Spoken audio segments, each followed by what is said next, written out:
Vamos a darle lectura al capítulo 24 del Serway, tomo 2, que trata sobre la ley de Gauss.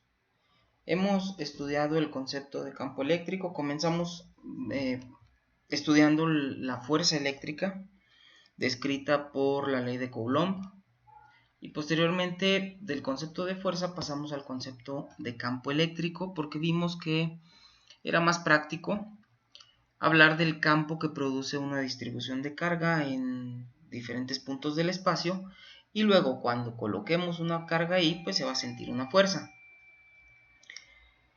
También vimos que el campo eléctrico en un punto del espacio es la suma de las contribuciones de cargas individuales. Si tenemos varias cargas en diferentes puntos del espacio, cada una provoca un campo y todos sumados en su conjunto provocan un campo neto, un campo efectivo en cualquier punto del espacio.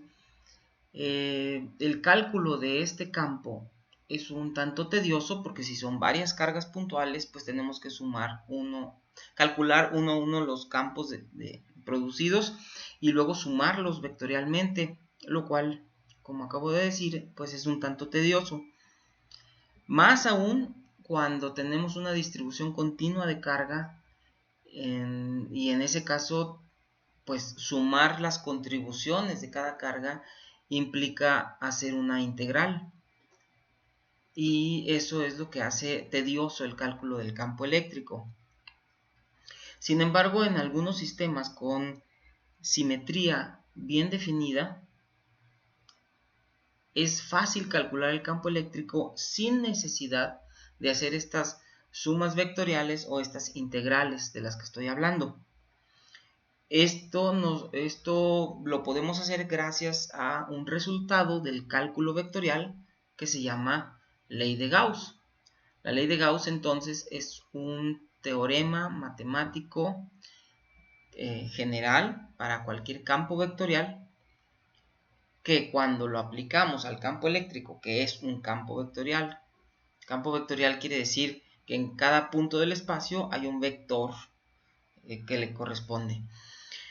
Como el campo eléctrico es un campo vectorial, se cumple la ley de Gauss, y vamos a ver más adelante que esto nos permite calcular el campo con mucha simplicidad, sin tener que hacer integrales. Bueno, pero antes de eso tenemos que definir lo que es el flujo eléctrico.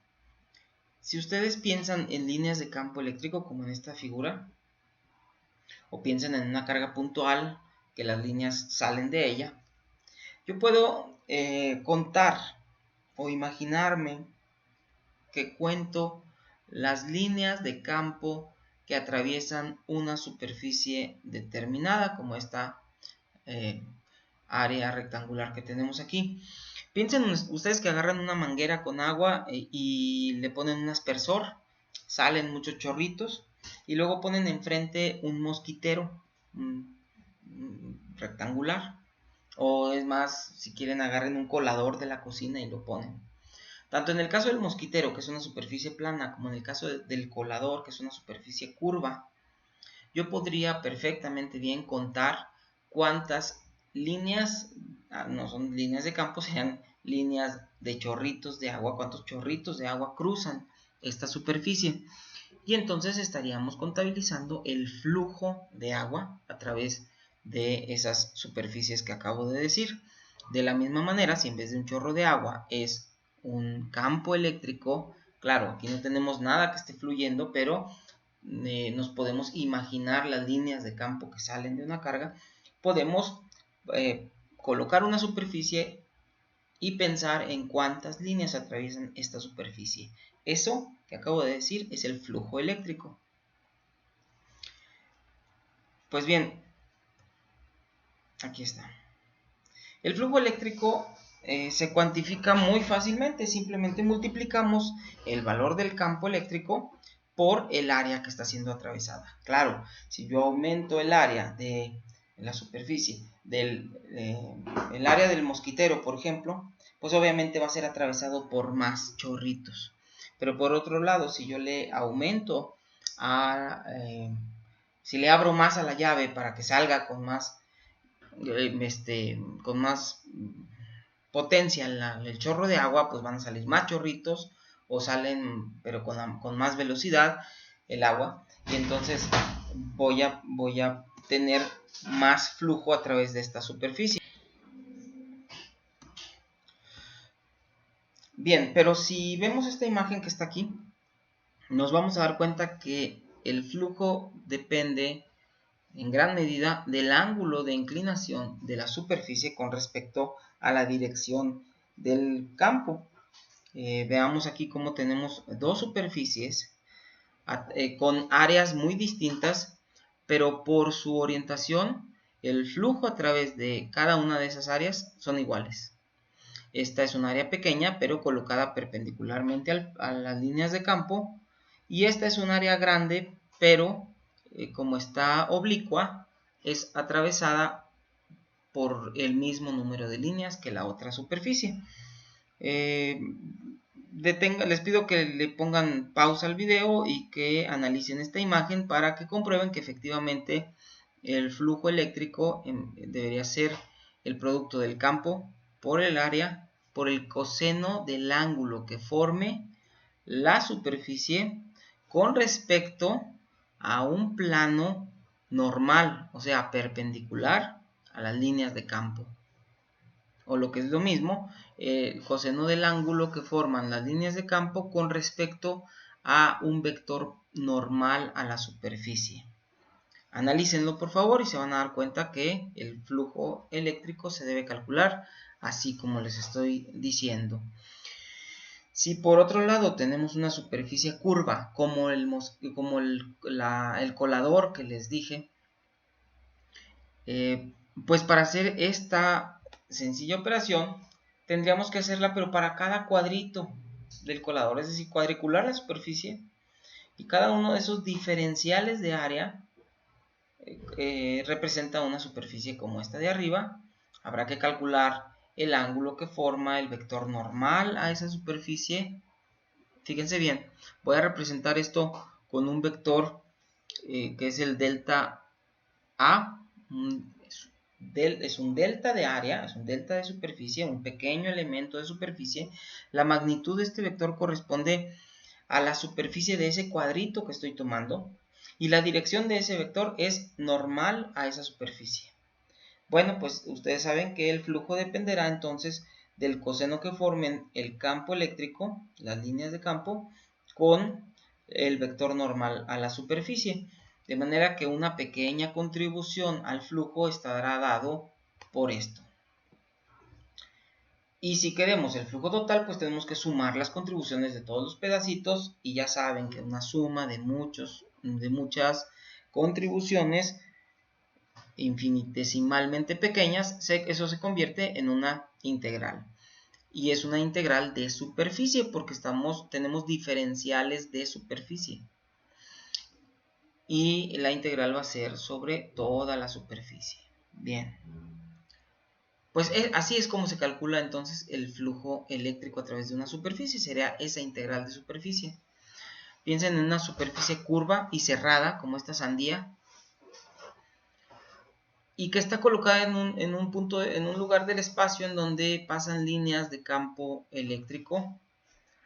Es fácil ver que habrá regiones de la superficie de esta sandía que son atravesadas por el campo de afuera hacia adentro, digámoslo así.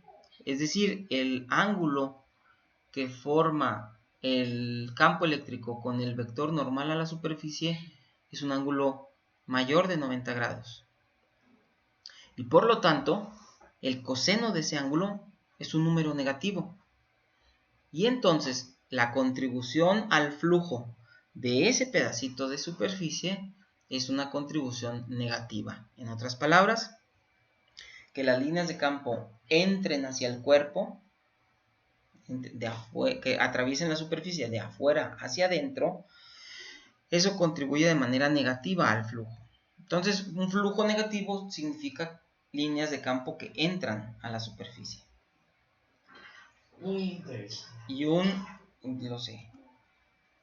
una contribución positiva significa líneas de campo que salen del cuerpo, que salen de la superficie. También tenemos el caso de cuando las líneas de campo pasan rozando la superficie, es decir, forman un ángulo recto con respecto al vector normal, y en este caso, como el coseno de 90 grados es 0, esos diferenciales de superficie no contribuyen con nada al flujo. Es decir, si las líneas de campo no atraviesan la superficie, solamente la pasan rozando, el flujo en esos elementos va a ser igual a 0. Con esto que acabamos de decir, creo que es fácil darnos cuenta que cuando tenemos una sandía como esta, una superficie, ojo, cerrada, en una región del campo que es atravesada por las líneas en una región del espacio que es atravesada por líneas de campo, vamos a tener tantas contribuciones negativas, o sea, tantas líneas que entren, como líneas que salen, o sea, como contribuciones positivas. Y por lo tanto, el flujo neto a través de esta superficie va a ser igual a 0. Quiere decir esto que el flujo eléctrico a través de superficies cerradas siempre va a ser 0. La respuesta es no. Antes que eso, pensemos en que solamente la mitad de esta superficie, la que quieran. Pensemos en la mitad, partan esta sandía a la mitad y piensen en la mitad del lado derecho. Les queda un medio cascarón que, si se fijan, va a ser atravesado por las líneas de campo de adentro hacia afuera, solamente. Es decir, el flujo a través de ese cascarón va a ser positivo. Si pensamos en la otra mitad, pues el flujo va a ser negativo. Por eso el flujo a través de la superficie cerrada va a ser 0. Entonces, lo que vamos a decir a continuación vale solamente para superficies cerradas. Si la superficie no es cerrada, entonces no vale lo que vamos a decir, es decir, la ley de Gauss, que la vamos a enunciar ahora. Ok, entonces solamente resumiendo esto, cuando tengo una superficie cerrada, parece como que el flujo neto siempre va a ser 0 porque es atravesada por las líneas de campo, primero de afuera hacia adentro y luego de adentro hacia afuera. No es así. En realidad sí puedo tener una superficie que solamente sea atravesada por líneas que salen de ella. Piensen en estas tres superficies que tenemos dibujadas aquí, la superficie 1, la 2, la 3. Y son superficies que envuelven, que dentro de ellas está una carga eléctrica. Las líneas de campo que salen de la carga que es positiva atraviesan las superficies, cualquiera de ellas, atraviesan la superficie de adentro hacia afuera. Y no hay líneas que vayan de afuera hacia adentro. Por lo tanto, todas las contribuciones son positivas. Todas las contribuciones al flujo son positivas y el flujo neto a través de esta superficie va a ser positivo. Caso distinto cuando tenemos la carga fuera de esa superficie, fuera del volumen encerrado por esa superficie, y porque en ese caso vean que las líneas van a entrar y luego salir. Eso quiere decir que el flujo neto a través de esta superficie sí va a ser 0. Con esto es muy fácil darnos cuenta lo que dice la ley de Gauss. Lo que establece la ley de Gauss es que el flujo neto a través de una superficie cerrada es igual a la carga encerrada dentro de su volumen entre epsilon 0. Aquí está una manera muy sencilla de probarlo con una carga puntual. Lo interesante es que esto vale para cualquier distribución de carga, sea puntual, sea una carga puntual, sean dos, como en esta figura, o las que sean. Por ejemplo, aquí, vean ustedes estas superficies. A esto le llamamos una superficie gaussiana, es una superficie hipotética, imaginaria, que tal vez no existe, pero nosotros nos imaginamos una región del espacio limitada por una superficie, y a esa es a lo que le llamamos superficie gaussiana, que es, repito, no está de más, una superficie cerrada. Eso significa esta bolita de aquí, que ven en el símbolo de la integral, significa que es una superficie cerrada. Bien, el flujo neto a través de la superficie que estoy señalando, ese B', es 0. No necesito hacer ningún integral, porque sé que líneas de campo que entren a ella van a salir de ella, porque sé que no hay cargas encerradas en ella.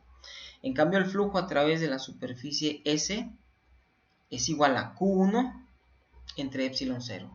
Y aquí no importa, si Q1 es positiva, pues las líneas salen y es un flujo positivo, pero si Q1 es negativa, pues entonces el flujo es negativo porque las líneas están entrando. No importa, el flujo a través de esta superficie yo sé que es el valor de Q1 con su signo entre epsilon 0. Acuérdense de la epsilon 0, acuérdense que al principio del curso la definimos y estaba relacionada con la constante de Coulomb. La K de Coulomb, la que vale 9 por 10 a la 9, es igual a 1 sobre 4 pi epsilon 0. Repito, la K es igual a 1 entre 4 pi epsilon 0. De ahí ustedes pueden despejar epsilon 0 para obtener su valor. Bueno, pues esa epsilon 0 es la que aparece en la ley de Gauss. Y el flujo a través de esta superficie S' va a ser igual a Q2 más Q3 entre epsilon 0. Si ambas son positivas, pues el flujo total es positivo.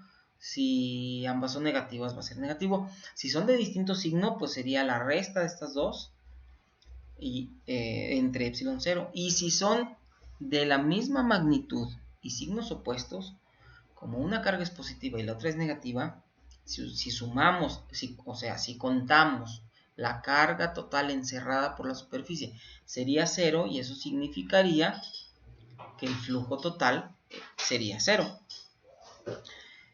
Es decir, si nosotros dentro de una superficie gaussiana encerramos un dipolo eléctrico, el flujo neto va a ser igual a 0. Este es un resultado importante que vamos a retomar cuando estemos hablando de magnetismo. Bien, continuemos. Vamos entonces a aplicar la ley de Gauss para calcular el campo eléctrico en diferentes distribuciones de carga, como les prometí al principio. Fíjense bien, los pasos a seguir, o más bien los requisitos para poder aplicar la ley de Gauss para determinar el campo eléctrico son los siguientes.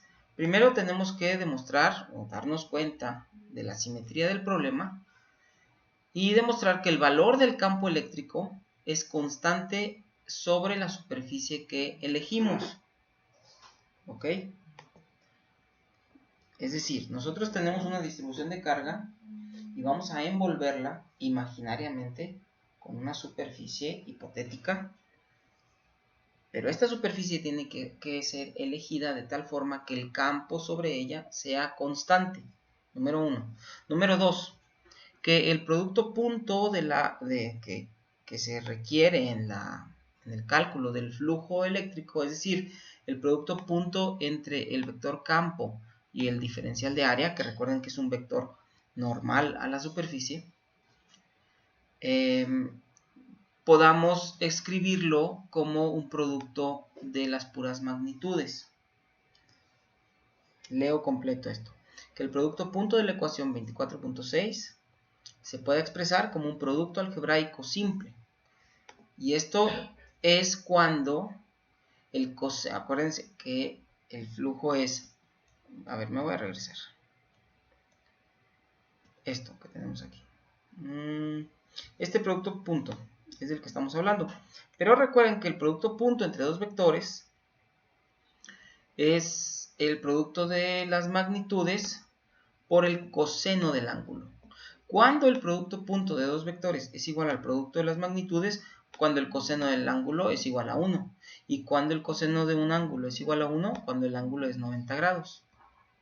Entonces, en otras palabras, lo que dice ese punto que estamos leyendo es que el vector campo eléctrico, dije 90 grados, no, me equivoqué. Cuando el ángulo sea 0, coseno de 0 es 1.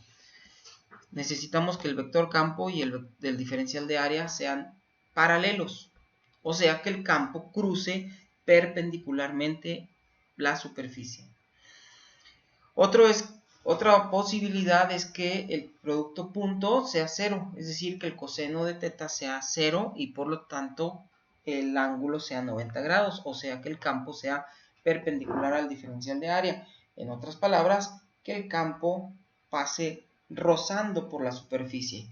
Pónganle pausa si quieren al video, regrésense a cuando expliqué la imagen de la sandía y sabrán de lo que estoy hablando. Y número 4, que el campo eléctrico sea igual a 0 en la superficie. Entonces, en resumen, para escoger una superficie gaussiana tenemos que cuidar estas cosas. Nuevamente, que el campo sea constante en la superficie o bien que sea 0. Y que el campo pase perpendicular o paralelo a la superficie. Así de fácil. Vamos a hacer este primer ejemplo en donde tenemos una esfera. Ojo, es una esfera sólida, pero es no conductora. Es una esfera aislante con radio A y que tiene una densidad de carga volumétrica uniforme ρ. Aquí falló la tipografía. Esta es ρ, la densidad volumétrica de carga. De hecho, acá miren, acá debe aparecer, aquí está, la ρ. ¿Lo ven? Entonces, corríjanle ustedes ahí. Es una densidad de carga ρ y tiene una carga positiva total Q. Es decir, esta ρ es la carga total entre el volumen total. ¿Sale? Bueno, pues queremos calcular la magnitud del campo eléctrico en un punto afuera de la esfera. Afuera de la esfera. Yo voy a imaginarme una superficie de cierto radio, un radio R. Es una superficie hipotética, es una esfera gaussiana. ¿Por qué escojo una esfera? Por la simetría del problema. Si yo escojo una esfera, sé que las líneas de campo que salen de esta esfera cargada, primero van a atravesarla perpendicularmente. Segundo, el campo va a ser constante, va a valer lo mismo en toda esta esfera. Si yo eligiera no sé, un elipsoide, pues se darán ustedes cuenta que ni el campo es constante en todos los puntos, porque habrá unos puntos más lejanos que otros, y además el campo no siempre va a cruzar de manera perpendicular a ese elipsoide. O si escojan un cubo, por ejemplo, pues tampoco. Entonces, por la simetría del problema, el mismo problema me sugiere que elija una esfera. Olvídense ahorita de este dibujo, este es para el inciso B. Ahorita vamos a hacer esto. Bien, ¿qué sigue? Entonces, primero escogemos la superficie. Segundo, escribimos la ley de Gauss, tal como es. El flujo, aquí está esta integral, es igual a la carga encerrada entre epsilon 0. ¿Cuánta carga hay encerrada por la superficie? Pues toda la pelota, y entonces la carga encerrada es la carga total de la esfera, por eso está aquí con mayúscula. Digamos que aquí ya nos brincamos un paso, ¿no? Aquí debería decir, la ley de Gauss debe decir Q encerrada, pero Q encerrada es la Q mayúscula, la Q total. Muy bien, ahora, como elegimos una superficie en la cual el campo es perpendicular a la superficie, o en otras palabras, paralelo al diferencial de área, al vector diferencial de área, entonces este producto punto lo podemos cambiar por un producto escalar, ¿se acuerdan? Es decir, producto punto es magnitud de campo, magnitud de diferencial de área por el coseno del ángulo. Pero el ángulo que forman estos dos vectores es 0, porque el campo va radialmente y el vector normal a la superficie también sale radialmente de ella. El vector normal, es perpendicular. Bien, entonces este producto escalar ahora es una integral escalar, pero además escogimos una esfera y que por la simetría hace que el campo en toda la superficie sea constante. Si el campo es constante, lo podemos sacar de la integral. Al sacarlo de la integral, me queda simplemente la integral del diferencial de área. Pero la suma de todos los pedacitos de área, ¿qué es? Pues el área total. Y el área total de la esfera, ojo, no de la pelota, de la esfera que estoy considerando. Esta integral es la integral sobre la superficie gaussiana, sobre la superficie que yo defino. Es el área total entonces de la superficie, que es 4πr cuadrada. El que no sepa que 4πr cuadrada es el área superficial de una esfera, apáguele y váyase a primaria. Muy bien. Ya tenemos una expresión escalar, no hicimos ninguna integral y tenemos ahí el campo eléctrico de manera explícita. Lo único que tenemos que hacer es despejar y me queda que el campo es Q entre 4πr cuadrada epsilon 0. Reescrito es esto. Y si recuerdan, 1 sobre 4pi epsilon 0 es la K de Coulomb, pues me queda esto de aquí. Que por cierto, esto no es otra cosa más que el campo eléctrico de una carga puntual a una distancia r de ella. Ojo, en este caso no tenemos una carga puntual, tenemos una esfera cargada. En otras palabras, el campo a una cierta distancia del centro de una esfera cargada es igual al campo que produciría una carga puntual, este puntito negro. Imagínense que toda la carga de la esfera naranja, toda la concentramos en un solo punto del espacio, que sería el centro, que sería el promedio de todas las posiciones de todas las carguitas que están en esta esfera. En promedio está aquí, es como el centro de masa. Bueno, pues aquí es el centro de carga. Y entonces, si toda la carga estuviera concentrada aquí, el campo producido en este punto del espacio sería exactamente el mismo que si la carga está distribuida uniformemente en una esfera. Eso quiere decir que eso es un resultado que es una consecuencia de la simetría del problema. Si esta distribución de carga no fuera esférica, no sería lo mismo el campo de esta distribución de carga que el de una carga puntual. Pero como es una distribución uniforme y esférica, entonces da lo mismo. En otras palabras, si yo estoy afuera de una esfera cargada, el campo que se siente da igual si es de esfera o si es de carga puntual. O si la esfera fuera más chiquita o más grande, no importa. Siempre y cuando yo esté, ojo, afuera de la esfera. Si yo no estoy afuera de la esfera, si estoy adentro, el campo tiene otro valor y también lo puedo calcular con la ley de Gauss. Simplemente tengo que definir una esfera gaussiana de tamaño R menor que A. ¿Ok? Les pido por favor que ustedes lean este ejercicio, que obtengan este resultado que está aquí, que lo que nos dice es que el campo, fíjense cómo depende de R, ahora el campo es lineal, todas estas cantidades son constantes, es la constante de Coulomb, la carga total, el radio de la esfera, que es una constante, y toda esa constante multiplica a R, R la distancia a la cual estoy del centro, es decir, si yo me voy al centro de la esfera, R vale 0 y el campo en el centro es 0.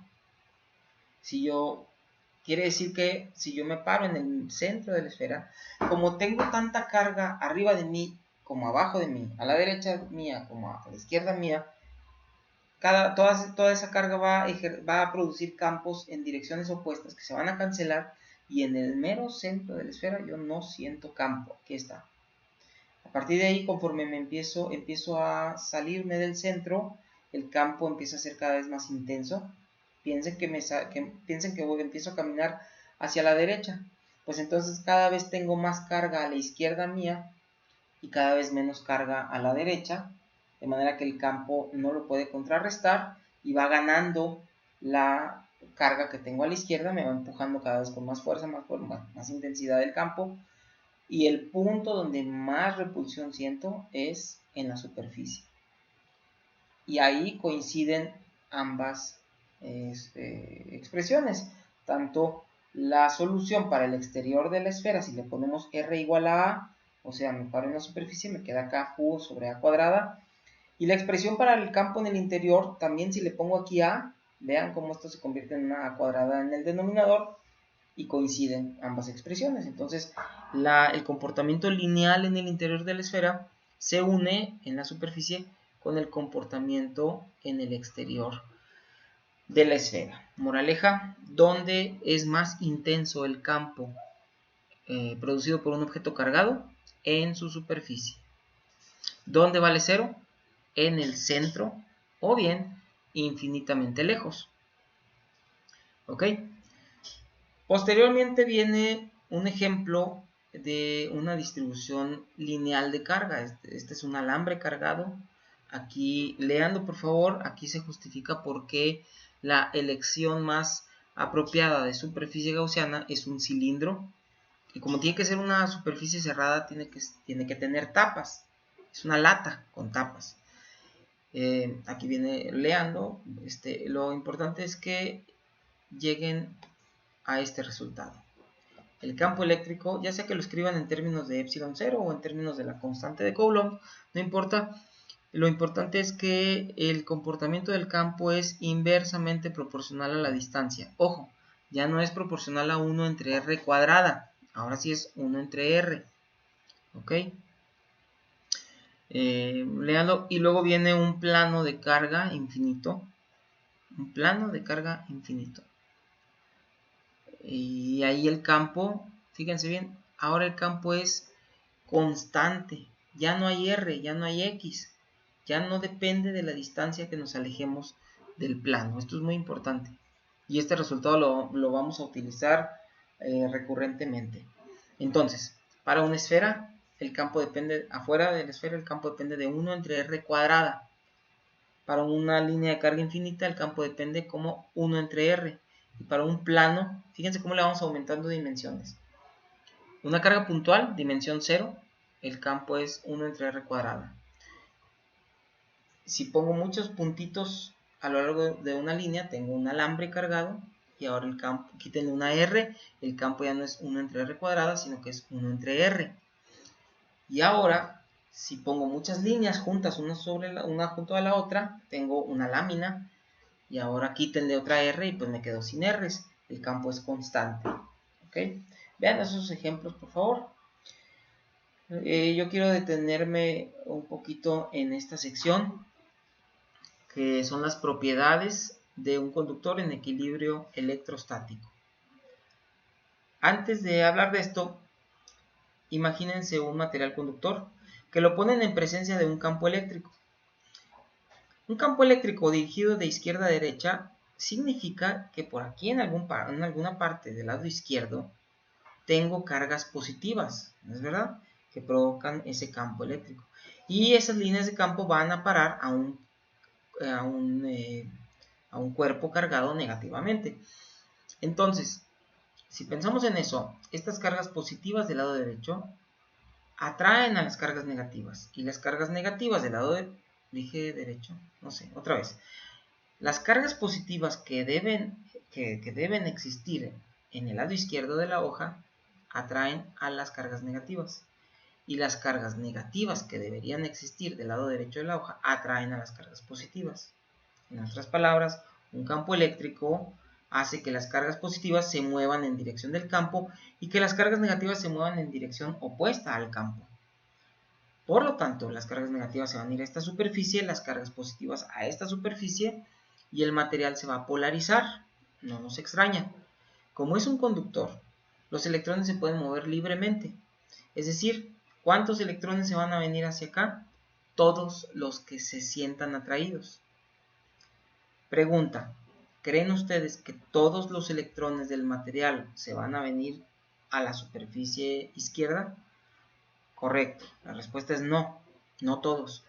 Van a venirse electrones, y en el momento en que los electrones del interior del material ya no sientan nada, ya no se van a mover. Entonces, si los electrones del interior no sienten nada, es porque se sienten igualmente atraídos por el campo como repelidos por sus hermanos que están aquí en la superficie. Quiere decir que adentro del conductor se produjo un campo debido a esta polarización. Ahora se produce un campo que va de cargas positivas a las negativas, un campo que contrarresta el campo exterior. Y por lo tanto, en el interior de un conductor, el campo vale 0. Primer resultado, en el interior de un conductor, el campo eléctrico vale siempre 0. No importa si el conductor está hueco o sólido. No importa si el conductor está cargado o no. Siempre en el interior de un conductor el campo eléctrico vale 0. ¿Por qué? Porque las cargas se van a redistribuir en su superficie de acuerdo a cómo se los pida, se los exija el campo exterior. Pero siempre se van a redistribuir hasta que cancelen ese campo exterior y en el interior ya no se siente nada. Esa es la razón por la que a veces, bueno, ya no pasa tanto porque ya son mejores las antenas de los celulares, pero los celulares estos de Viborita, los viejitos, cuando entrábamos a una tienda y cerraban la cortina metálica, el edificio, por la varilla que tiene y por la reja metálica, se convertía en un conductor hueco en donde estábamos adentro nosotros y no llegaban los campos eléctricos y entonces no llegaba la señal del celular. Y así también podemos darnos cuenta, hay edificios que tienen una estructura metálica en donde la señal del celular inmediatamente se ve muy reducida. Bueno, ¿qué pasa si yo le agrego carga a este conductor, a un conductor cualquiera? Piensen en una esfera metálica, sólida. Ahora ustedes agarren 2 electrones y luego se los inyectan en el interior de la esfera. Como es un conductor, los electrones se pueden mover libremente entre ellos. Estos 2 electrones se repelen entre sí. ¿Qué van a hacer? Se van a mover, se van a alejar uno de otro hasta que ya no puedan alejarse más. ¿Dónde es eso? Pues cuando lleguen a la superficie. Ya no pueden escaparse porque el aire, por otro lado, no es conductor. Entonces esta esfera metálica a la que le pusimos carga va a tener 2 cargas extra en su superficie en polos opuestos. Y si le pusiéramos más carga, pues todas se repelen entre sí, tratan de estar lo más lejos entre ellas y eso significa que se van a ir a la superficie. Entonces cuando un conductor tiene carga eléctrica, esta reside en su superficie. El campo eléctrico dentro de un conductor vale 0. Ok, ¿y cuánto vale en la superficie? En la superficie, ojo, el campo eléctrico es, primero que nada, perpendicular a ella y su magnitud vale, aquí está mal, no es S, es sigma. Sigma, la densidad superficial de carga, ¿se acuerdan? Rho, sigma, lambda. Sigma. Y esta no es E, es epsilon 0. Aquí hay un error en la digitalización del libro. El campo eléctrico en la superficie de un conductor vale sigma sobre epsilon 0 y es perpendicular a su superficie. Esto es muy fácil de demostrar si ustedes saben hacer este problema. Fíjense que aquí obtuvimos sigma sobre 2 epsilon 0. Sigma sobre 2 epsilon 0. Ahora piensen que esta superficie es la superficie exterior de un conductor. Es la piel del conductor. Y supongamos que, piensen en la esfera que les acabo de decir, una esfera metálica sólida. Ahora vamos a hacernos chiquitos, nos acercamos, agarramos un pedacito de la superficie, sería este cuadrito de aquí, se ve casi plano porque nos acercamos mucho a la esfera. Y el campo acá del lado izquierdo, o sea, en el interior del conductor, ya sabemos que vale 0. Porque estamos en el interior de un conductor. Entonces, hagan de cuenta que esta flecha, este campo no tiene hacia dónde salir, no se puede ir hacia acá, y entonces termina yéndose hacia el lado derecho. Lo que acabo de decir es una mentira, una barrabasada tremenda, pero es para que ustedes se acuerden. Imagínense que esta flecha, en vez de irse hacia adentro, no puede, porque el campo adentro debe valer 0, se va hacia afuera. Entonces ahora el campo afuera va a ser el doble de lo que me dio este resultado. Y si este resultado me dio sigma sobre 2 epsilon 0, el doble de eso es sigma sobre epsilon 0. Bien, es para que no se les olvide entonces. Y cuando un conductor tiene forma irregular, ahora sí ya no piensen en una esfera como les dije, sino que piensen, no sé, en un balón de fútbol americano, un trofeo. Piensen en un trofeo de un torneo de fútbol americano. El trofeo es un balón y entonces tiene unas regiones de poca curvatura y unas regiones de mucha curvatura, o sea, las puntas del balón. Bueno, pues cuando un conductor tiene carga en su superficie. Cuando tiene carga la tiene en la superficie, ya sabemos. Cuando tiene carga, entonces, en la superficie, va a tener una densidad de carga mayor en las puntas, en las regiones de mayor curvatura, o sea, donde el radio de curvatura de la superficie es el menor. En las puntas, pues. De manera que si yo le aviento 10 electrones a ese balón metálico de fútbol americano, que es conductor, no se van a distribuir sobre toda la superficie de manera uniforme, sino que más cargas se van a ir hacia las puntas. ¿Okay? Si yo sigo añadiéndole carga, cada vez se va a acumular una carga mayor en las puntas. Y si yo a un conductor le pongo mucha carga, muchos electrones, piensen en electrones, y la repulsión entre estos puede llegar a ser tan grande que estos no soporten estar ahí y salten a lo primero que encuentren cerca. Si está el dedo de ustedes cerca, van a saltar a su dedo y salta una chispa. ¿Por dónde va a saltar la chispa? ¿Por la parte plana del balón o por las puntas? Por las puntas, porque ahí hay una densidad de carga mayor, ahí están más amontonados los electrones. Si alguien se va a hartar de esa situación, van a ser los electrones de las puntas.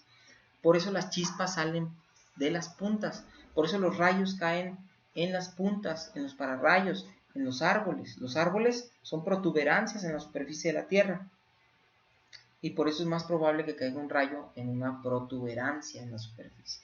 ¿Ok? Bueno, así como acabo de poner 2 o 3 ejemplos sencillos, estas propiedades de los conductores en equilibrio electrostático nos van a servir para comprender muchos fenómenos. ¿Sale? Resumiendo, el campo eléctrico en la superficie vale 0. Perdón, otra vez. El campo eléctrico en el interior de un conductor, en el interior, vale 0. En la superficie vale sigma sobre epsilon 0 y es perpendicular a ella. Si tú le pones carga a un conductor, esta se va a la superficie y más a las puntas. En las puntas la densidad superficial de carga, o sea, sigma, es mayor. Y acuérdense que si acabo de decir que el campo en la superficie es sigma sobre epsilon 0, pues esto quiere decir que el campo es más intenso en las puntas. ¿Ok? Por eso si van a saltar chispas lo van a hacer por las puntas. Muy bien, aquí viene la explicación de por qué el campo en la superficie vale sigma sobre epsilon 0. Y luego, este hecho de que el campo en el interior de un conductor valga 0, lo utilizamos y podemos saber cuánta carga se induce en la superficie de un conductor. Quiero que lean este ejemplo, es muy importante. En el examen viene una pregunta relacionada con este ejemplo. Si tienen dudas me preguntan, y con eso terminamos la lectura de este capítulo. Cualquier duda ya saben que me la escriben aquí en los comentarios o me mandan un correo a mchavezrojo@gmail.com. Gracias.